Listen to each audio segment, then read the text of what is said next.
wanted to take a few minutes to introduce you to a simple and fun tech tool that I love to use, which also has some great applications for the classroom. It's one of the simplest tech tools that I have come across. So simple that you don't even have to set up an account or log in to use it. The tool is called Wordle. Wordle is described by its creator as a toy for generating word clouds from the text you provide.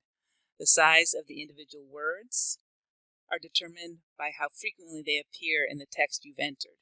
You can personalize your clouds with different fonts, layouts, and color schemes, and then use them any way you would like to.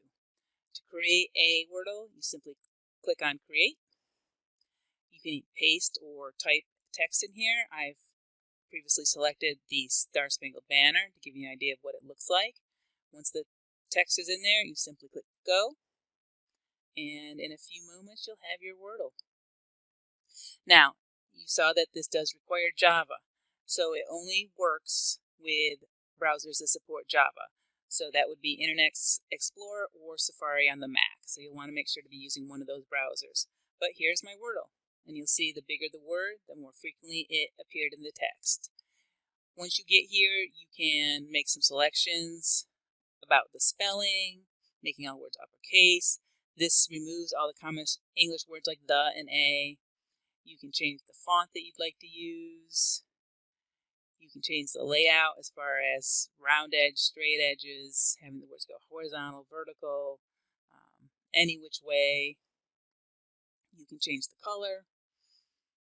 They give you some choices there. If you want to undo some of the things you've done, you've got the edit key. At the bottom, you can randomize it so it just kind of decides on its own what it wants to do. You can print it, you can save it as a PNG file, or open it in a new window if you want to screenshot it. So there's some really fun things you can do with it if you are really into getting a little bit more advanced into your Wordles. They give you options to paste the weight of the words so you can decide what size they are, add in hex colors to determine size and colors, or if you have a web page and you want your users to start creating a Wordle from text you've generated, they have directions for that. So that's if you want to get a little bit more advanced.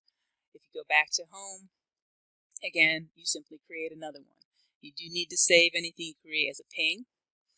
One of the great uses that was suggested for this for the classroom is if you have your students paste their rough draft in here and then tell them that they cannot use any of the 3 largest words in their final draft. That's going to force them to use some more unique vocabulary.